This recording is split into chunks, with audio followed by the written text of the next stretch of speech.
I'm out here now. It's a beautiful, nice day today, everybody. Okay, just want to tell you something. Okay, my story about my life. Okay. So I was born on the 24th of August. Okay, I was born as Tyree Blood Jr. Okay, uh, my life was nice and peaceful. Okay, I used to enjoy having a lot of fun. I used to enjoy going to the park. I used to enjoy playing with my brothers and sisters. I had a lot of fun. Okay, of doing. I had a lot of fun. Okay, doing a lot of stuff for my my parents. My brothers and sisters. I remember when I was younger. Old memory when I was younger. I was very hyper. When I was younger, I didn't know I had the problem ADHD. They had to call my parents. I couldn't stay still in class. They had to call my parents to come run up in class to check on me, stuff like that. I was a very, very hyper kid at a young age. I I did a lot of stuff. I lie a lot when I was a little kid, and I still lie to this day. I try to stay truthful, but it's hard sometimes. But I never got to know my whole family. My dad kept me away from my family for a long time, and for me, staying away from my family so long, I never got to know my cousins. I never got to know. I never got to know my my my whole family. I had a lot of cousins I never met. The only cousins I met was when the cousins I grew up with when I was younger. I had grew up with these cousins, known them since I was little. When I was little, they shaved my eyebrows off because I was a very hyper kid. I was a weird kid. I did a lot of weird stuff. But I ate Armenian's plants when I was younger, and and other stuff, and they they shaved my eyebrows off. Okay, my eyebrows now and grow back now, and it's been 8 years since that happened. 8 years since that happened. But I grew up from that incident that happened. But like I never had I never had bad times, but there was times I did have bad times. My parents did abuse me a lot. They told me sometimes to shut up, okay, because I used to talk a lot when I was younger. And I miss the fun things I used to do when I was younger. I had a lot of toys to play with when I was younger, and I still play with toys, but I don't play with them that much no more. But there came a certain part of me that many people didn't know way back then. I had a very sweet part of me, and I still do. But sometimes it comes rarely, and sometimes if you push my buttons and you push my tank, I get mad and stuff become broken, destroyed, okay, or you say demolish. But that's how I always be, But the old me was so sweet. The old me couldn't get mad, couldn't break stuff, couldn't destroy stuff. But there was an incident that happened when I was younger, when I was about 4 or 5. I got Q-tips stuck in my ear. My mom was cleaning my ear the other day. Oh my lord, that Q-tip zoom right into my ears, and I was in a lot of pain. They had to take me to an emergency room to get that Q-tip out of me, and they didn't do that. I would have been deaf, wouldn't have been able to hear. I would have had a terrible life living deaf. I'll have that Q-tip stuck in my ears for years. They'll have to take that Q-tip out of my ears years later.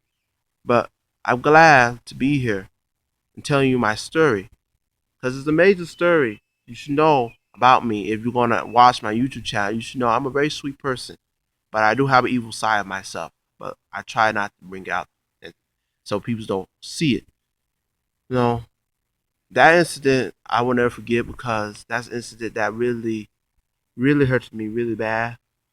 to this day, I don't want to ever put a Q-tip in my ear because of that incident that happened about 13 years ago, probably 14. Well, how we don't know how many years ago. I'll just say 13 years ago, or 10 years ago, 11 years ago.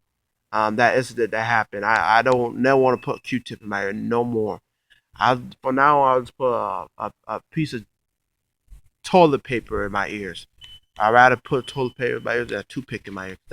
That Q-tip really hurt my ears really bad. Really hurted me really bad at a young age. At that young age, you know. Not that I could never put a Q-tip in my ear ever again. That incident was so scary, terrified. It was so scary that it woke it woke me up in so many ways. But after that incident, I was never the same person again. Never the same person. I know what I mean. Never the same person.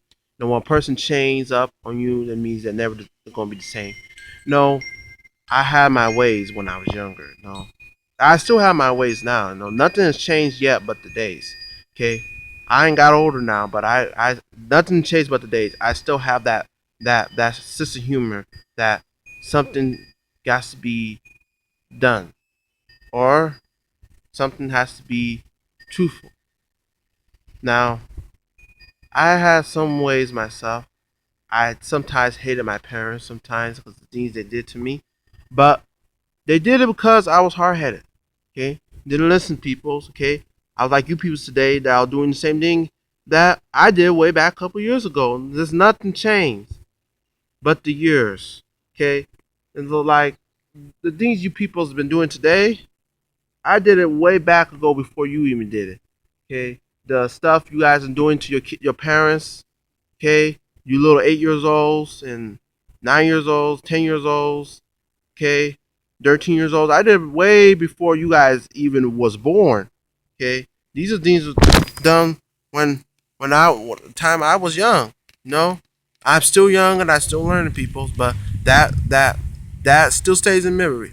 But like I said, when I was younger, there was a lot of things that was not supposed to be told. Okay, there was a say so in my family household, my mom and dad, that don't tell nobody what's going on in the house. Whatever goes on in the house stays in the house. Okay. So my parents was very strict about us telling the teachers, telling the principals, the peoples at our school that they was abusing us. Okay. But there was. And our dad, half of it, our dad pretended like we was a happy family. We wasn't really a happy family because all the abuse that I've been through, all the abuse I've been through was because of my father and my mother. Those two peoples.